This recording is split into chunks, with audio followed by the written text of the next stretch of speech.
Have you ever wondered what Hercule Poirot might uncover beneath the tranquil canals of Venice? What secrets does this ancient city hold for the great detective? Join us as we dive into a thrilling tale of mystery, supernatural events, and Poirot's unyielding resolve.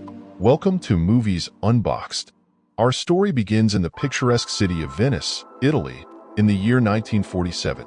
The serene canals, with their gently rippling waters reflecting the ancient architecture, create a tranquil atmosphere. But beneath this calm exterior lies a world of unresolved mysteries and echoes from the past. We meet the legendary Belgian detective, Hercule Poirot, portrayed by Kenneth Branagh. Despite his fame, Poirot has retired from detective work and is living a peaceful life in post-World War II Venice. His days are filled with quiet reflection, strolling through the narrow alleyways and sitting at quaint cafes. Yet, his nights are haunted by vivid nightmares of his past cases, filled with blood, betrayal, and death. These recurring dreams hint that his days of solving mysteries are far from over, and the shadows of his past still loom large in his mind. One fateful day, Poirot's tranquil life is interrupted by a visit from his old friend, Ariadne Oliver, played by Tina Fey. Ariadne, an author struggling with her latest works, arrives with an intriguing proposition.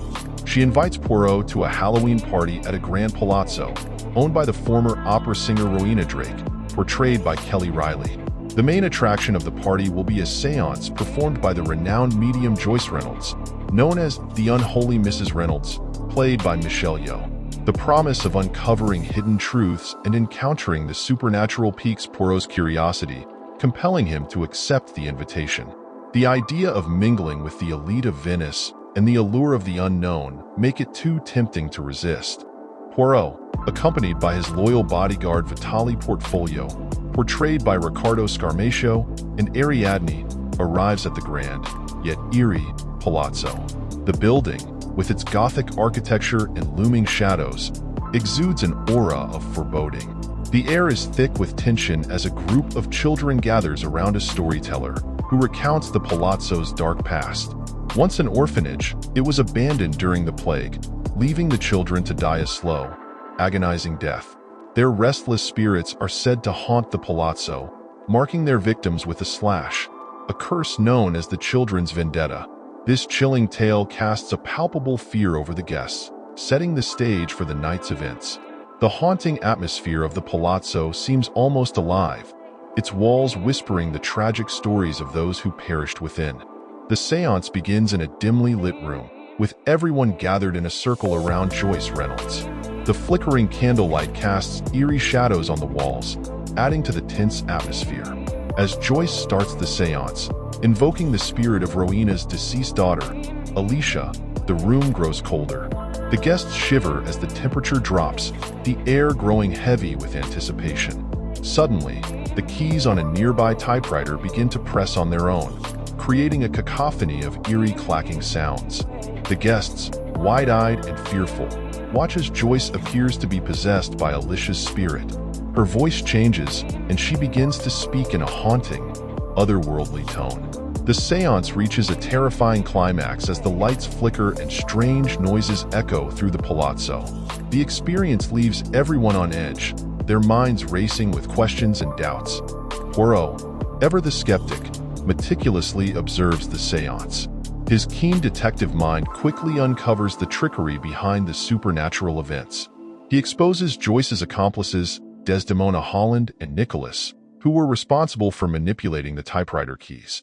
Despite the exposure, the fear instilled by Joyce's performance lingers among the guests. Poirot's rational explanation does little to quell the unease that has settled over the group. The guests are left to grapple with their own beliefs and fears, wondering if there might still be some truth to the supernatural. The atmosphere remains tense, with the guests questioning the boundaries between reality and the otherworldly. As the guests begin to disperse, Poirot decides to take a moment to clear his thoughts by the canal. The night is dark, and a heavy fog rolls in, cloaking the surroundings in an ethereal mist. The fog swirls around him, creating a sense of eerie isolation. Suddenly, out of the shadows, an unseen assailant lunges at Poirot, trying to push him into the icy waters. The struggle is intense, with Poirot fighting desperately to stay above water. The cold water engulfs him, and he feels himself being pulled under. Just as his strength begins to wane, Vitali arrives in the nick of time, pulling Poirot to safety. The confrontation leaves Poirot shaken but resolute. However, the situation takes a darker turn when Joyce's lifeless body is discovered, impaled on a statue's hand. The storm outside intensifies, flooding the canals and trapping everyone inside the palazzo. The sense of danger grows as the guests realize that they are no longer safe. With no escape from the palazzo, Poirot takes control of the situation. He locks the doors, ensuring that no one can leave, and begins his investigation. The grand halls of the palazzo, now filled with nervous guests, echo with whispers and speculations. Poirot, with Ariadne by his side, systematically interviews each guest, uncovering hidden secrets and buried motives. The tension in the air is palpable as Poirot discovers a stuffed rabbit belonging to Alicia, a key piece of evidence that raises more questions about her death. The guests, each with their own reasons for being at the party, reveal a web of lies, deceit, and desperation. Poirot's meticulous questioning and keen observations start to piece together the puzzle of the night. As Poirot delves deeper into the investigation, he unravels the troubled pasts of the guests. Dr. Leslie Ferrier, portrayed by Jamie Dornan, reveals his traumatic experiences during World War II. His haunted eyes and trembling hands speak of the horrors he endured. Ferrier confesses his love for Rowena and his overwhelming guilt over Alicia's death. Other guests, including Olga, Nicholas, and Desdemona, each have their own dark secrets and ulterior motives. The palazzo, with its creaking floors and hidden rooms, becomes a character in itself, its walls whispering the tales of those who once lived and died within. The history of the palazzo adds layers of complexity to the investigation, revealing connections between the past and present. As the investigation progresses, Poirot begins to experience supernatural phenomena. He catches fleeting glimpses of Alicia's ghost, her ethereal form drifting through the dark corridors. The voices of the ghost children, filled with sorrow and anger, echo in the halls. Poirot discovers a hidden room, long forgotten, with the word "Dator" written ominously on the wall. These encounters blur the line between reality and the supernatural, creating a chilling atmosphere that seeps into the minds of the guests.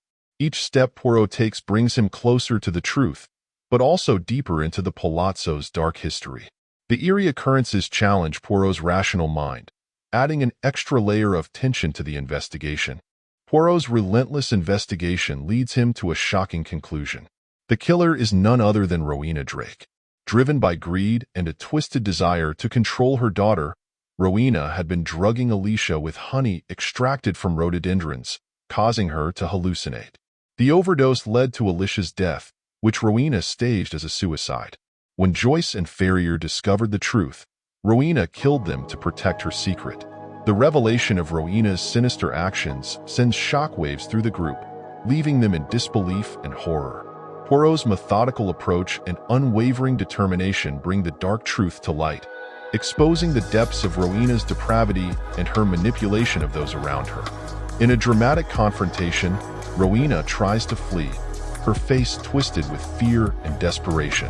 As she runs through the palazzo, a flash of thunder illuminates the ghostly figure of Alicia. The apparition, with eyes full of sorrow and accusation, seems to reach out to Rowena. The sight is too much for Rowena, who stumbles and falls into the canal. The supernatural element of Alicia's ghost pulling Rowena into the water leaves everyone questioning the reality of the events they witnessed.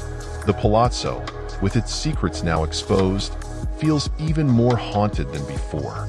The ghostly encounter adds a final, chilling twist to the already tense atmosphere. As the storm clears and the first light of dawn breaks over the horizon, the guests leave the palazzo, forever changed by the night's events. The once grand building now stands as a silent testament to the horrors that unfolded within its walls. Poirot, his faith in his abilities restored, reflects on the case. He is approached by a man seeking his help with another mystery, a reminder that the world is still full of unanswered questions. Poirot, ever the detective, is ready to take on the challenge, ensuring that the legend of Hercule Poirot lives on. The resolution of the case marks the end of one chapter, but hints at the continuation of Poirot's adventures, and thus concludes our thrilling recap of A Haunting in Venice, a tale of mystery, supernatural encounters, and the unwavering resolve of a great detective. If you enjoyed this recap, don't forget to like, subscribe, and hit the bell icon for more exciting movie recaps. Until next time, stay curious and keep exploring the world of cinema with Movies Unboxed.